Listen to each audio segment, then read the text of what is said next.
She's my obsession. She's my obsession. This woman is my obsession. To her tender touch, I'm an addict. I was pathetic at being an ascetic for her habit. Wow. Wake each morning, rising with this sweet creation.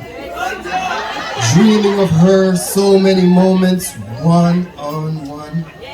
I'm open to experience my flesh through her touch.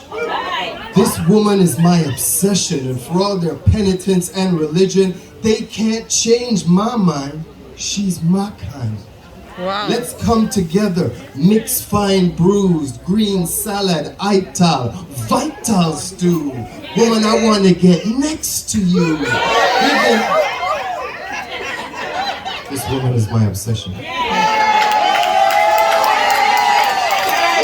So guys, as promised, that later will be greater. Yes, the girl will fulfill her promise to honor right now. So I am here. Me just reached at Jake's in Treasure Beach, where they are having a 3-day literacy festival, guys.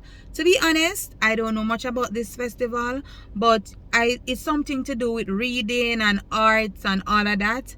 So I will be going to vlog and also to learn what this festival is about. I swear for that the boy there. And I we're black like a anytar. And as soon as she turn her back, so I in that start with the dirty music from the cartel, go straight back to the bling dog. I can't take him. I can't take him at all. People like I didn't live far, deep in the woodland, but then can't cause people no harm. Hi Gracie, how you do? How was your wonderful children? Oh, you're looking wonderful yourself too. You see that the girl, the Gracie? Hugging like a henny pot too. I can't stomach a little giant girl, especially a little ticky one then too. I don't know what we are going to do with her. Because at the rate at which she going is a harm she wants to start. Finish up quick. And she one full of half one the class them down at school. And to make it worse, not one of them on the head. The whole of them are barefoot. Anyways, the one high see walk and I tell people what should buy a new car. And when we take a stock, that the same thing they favor parent and baggers. If God cough too hard, the whole light fall apart. I doubt it take gas. Because the way that the same thing they turn, a beer rust run down. See, the honest me, I walk like say she nice. But she knows the me knows the fear. Husband asleep at night time. Me hear say one divorce cause she don't know for take care of the house. Girl don't know for clean, not even know for cook. Jump up long time cause she want ring up in here, Mrs. Crooks. I don't know who I'm to them young girl. But you mean I love pride? One time, they say me they go show us cook up at this is when you take a cake. Last week me hear say Sister Brown and Deacon pan roll in the church back a start. Let me left this one.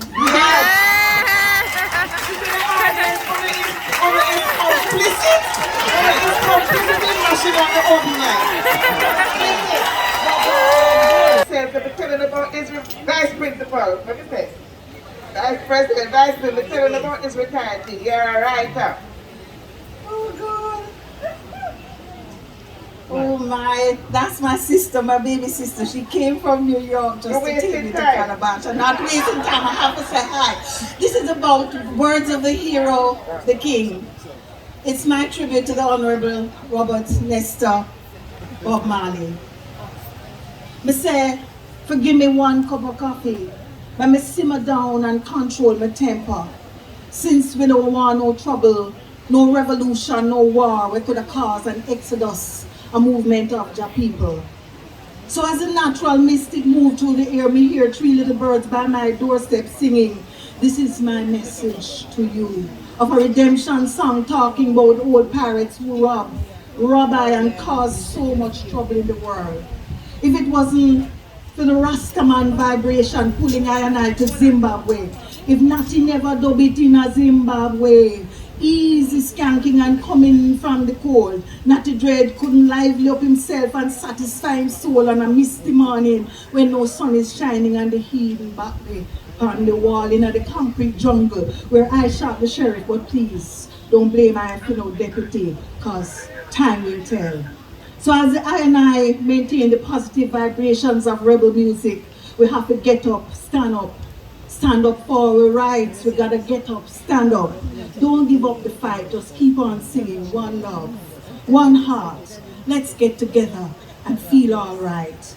One love, one heart. Give thanks and praise to the Lord, and we'll feel all right. Yes, ma'am. I am sure Bob is very pleased. Next up is Charmaine Lewis, a journalist. I've been grieving what I missed, so forgive me if I cry. Is the first time they come back? Don't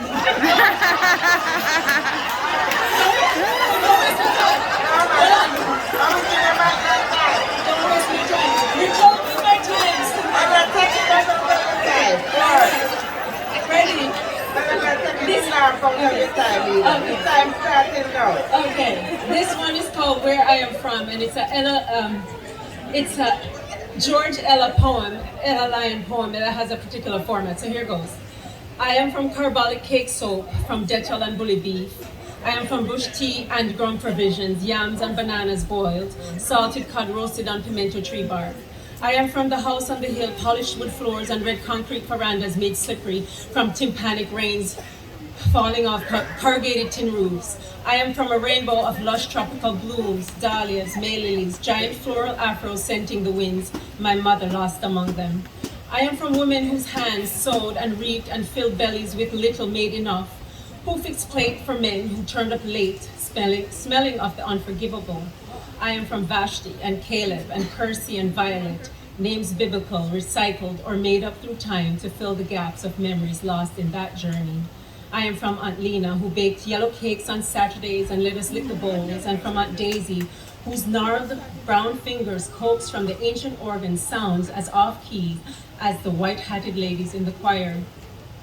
I am from the speak when you're spoken to and answer when you are called, the seen, not heard. I am from a place named to evoke a royal old country, peopled by those brought here against their will, to till fertile valleys nestled in misted mountains, beautiful still. I am from Anglicans and Shango, chalice and drums, spirits seen and unseen, called upon in prayer or in trance. I am from people who warn children of twilight dangers, who walk among spirits, who keep hidden talismans, traditions, and memories tucked in old biscuit tins underneath Kaya mattresses. Thank you. That was excellent. Very good. Very, very good. I am reading from a book of short stories that were written by my father and compiled by my brother Gary. So we're reading The Trauma of Courting. Sometimes I wonder how young men and women of my earlier years ever married. The journey from meeting through dating and engagement was full of obstacle courses. Fathers were the problem. Most girls and young women lived with their parents until and if they got married. Mothers were usually supportive of their daughters when they fell in love, but fathers, mercy oh. The locus of meeting girls was primarily church. Usually, however, she was there with her father, and he watched her while he prayed. Luck came when she joined the youth club, but even then, the lay reader or junior parson was usually a friend of her father and under strict orders to report any flirtation with his daughter at these meetings. Her home number was out of bounds when her father was home. If any man called for her, the questions would come non-stop. Who is he? Who are his parents? Where does he work? Is he in a good job? And then the most dreaded question of all, why is he calling you? So the young couple secretly exchanged office telephone numbers. At least 6 people shared the staff telephone in a cupboard enclosed on 3 sides by glass. Only the officer in charge had one for himself, and staff members could not use it, for he watched it like a hawk and interrupted those young men he suspected were holding love conversations. Personal calls were restricted to 1 per day. Young fellow, bring me the purchase order book. The time came when abbreviated telephone calls and whispered words at club meetings were not enough. It was time to visit. She was expecting him and already pacing the veranda when he arrived on his bicycle. Let me hold the dog, she called out. Rex was a barker, so her father came to see what was disturbing the animal. Meanwhile, the young man had removed his trouser clips and dared to push the gate. Yes, can I help you?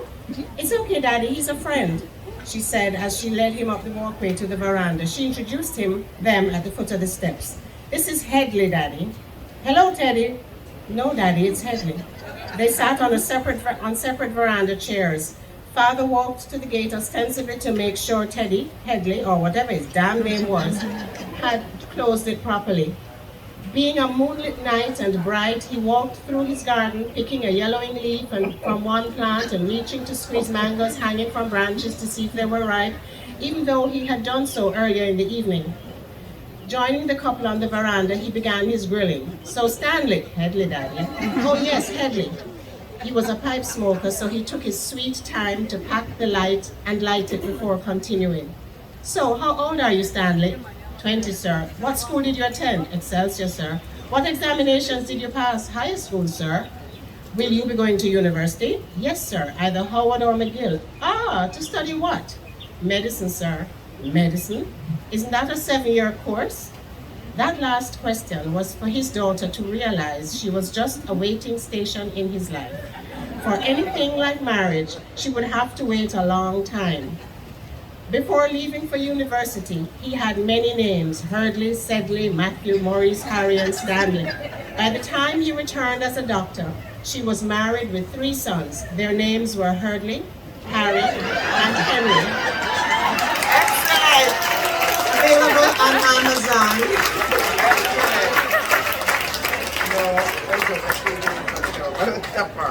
Next up is Rani Anikam, a youth development practitioner. People practice on the 3 minutes and 2 minutes of practice in the corner. Good evening, Erica. Calabash. Lady Babs, Barbara McCallally. Oscar calls to say thank you for being there. It is not a well-deserved thank you, so today I want her locked in your memory as if giving birth. I want you to remember that Bath, St. Thomas, is the birthplace of queens. Queens who sing with the UE folk singers and then wind up herself at the geriatric gym class on Annette Crescent. I want you to remember it as if it's a birthplace where eloquent teachers become cougars on Royal Palm Estate, and where her coffee-stained skin and silver hair bedazzled many stages. I want you to remember when exactly Barbara's spirit fused with yours.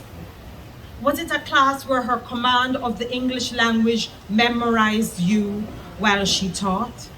Or do you remember watching TV in her living room, being a social commentator, while she and Oscar played Jeopardy?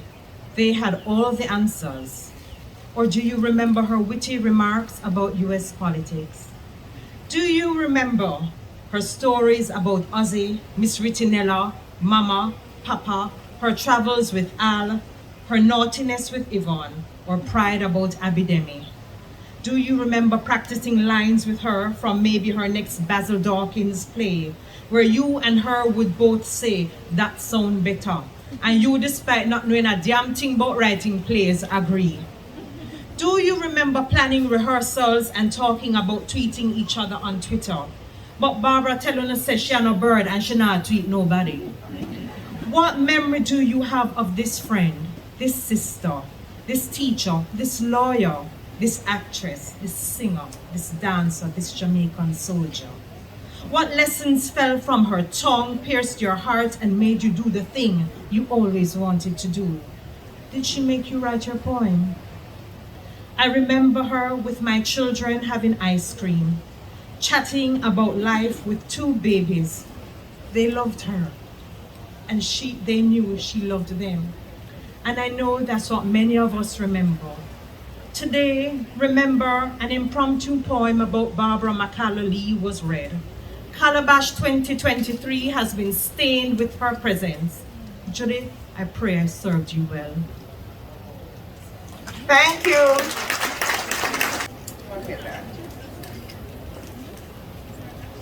Sorry about that. This poem is called Air, and it is a section from my solo show called She's Before Me, which is about 4 Black British women with Jamaican heritage. This one in particular is inspired by some of the stories of the children of the Windrush generation. There were murmurs in the air, like gossip. She looks a bit different here. What is she, a throwback? But apparently, her dad's granny were Romany gypsy, and genealogy is a completely random thing. She grew up in the black area of the city, so all her aunties were mum's glamorous girlfriends, and her dad were in a band, and they played Motown. All kids ran round up and down in Backstreet, so the houses between them were all shared. She'd built up all these great, amazing friendships. At parties, our aunties and uncles would squeeze her cheeks and tell her she was cute and would grow up right pretty, and how she favoured this one, that one, him and she. She was an happy little girl, surrounded by love. When she needed a cuddle, it was never hard to find. It was as if the whole community were a family. Then suddenly, it all changed overnight. We're moving, love. Your dad's got a new job. It's good to have a new start from time to time.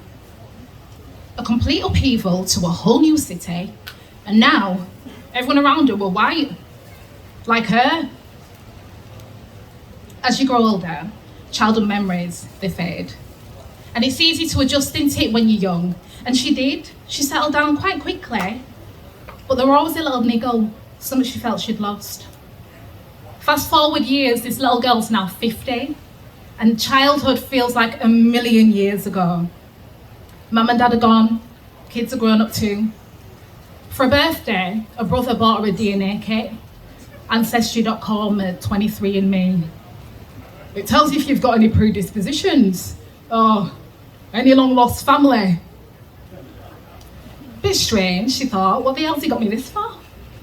Did the swab, sent it off anyhow. However long later, results come up on app thing.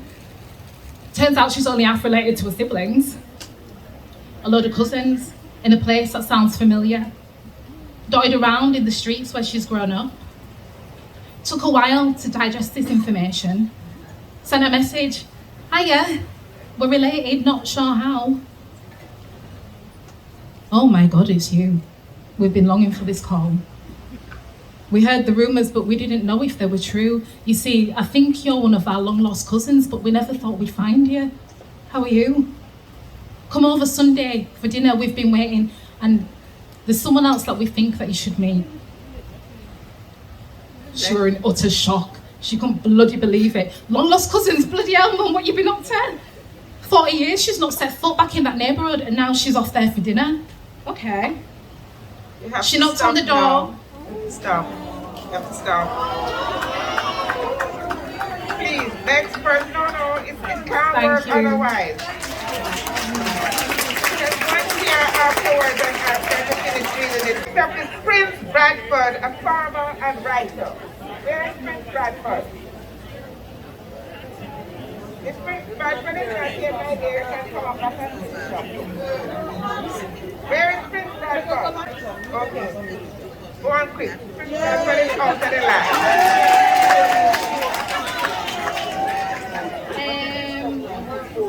Long lost cousins, bloody hell, Mum, what you been up to? 40 years she's not set foot back in that neighbourhood, and now she's off there for dinner. Okay. She knocked on the door all wondering and nervous. Smells through the window something she'd smelled before. Door opens, a face she vaguely recognises. Warm smile. Come in, shoes off, gives a hug. Straight through there. There's a man, eyes watered. On the walls and mantle, pictures everywhere of her, all through her life, glass framed and hanging. She felt her legs shake, heads floating. Take a seat, cousin. This man here's your dad. Tears poured from their eyes, the same expression. It felt as though her life now made more sense. You see, the dad that she always had were wonderful to her, but she was so different from the rest of them. She had a different rhythm, a different air. She spent the next 2 years falling in love with a man she never knew she needed but did. And he told her of how much he loved her mother, but it was taboo back then for black and white to have a kid. And how his heart broke when she had to go, but whispers were blowing in the wind. He waited till he met her, till he faded. His memories dispersing in the air. She called him dad, and she told him she loved him dearly. He stopped knowing, stopped understanding, but he still felt. She held his hand when he passed in the pandemic. Broken-hearted with a world wrapped up in grief, but whole now for knowing where this half of her comes from. and understanding why she speaks in poetry. Excellent. Thank you.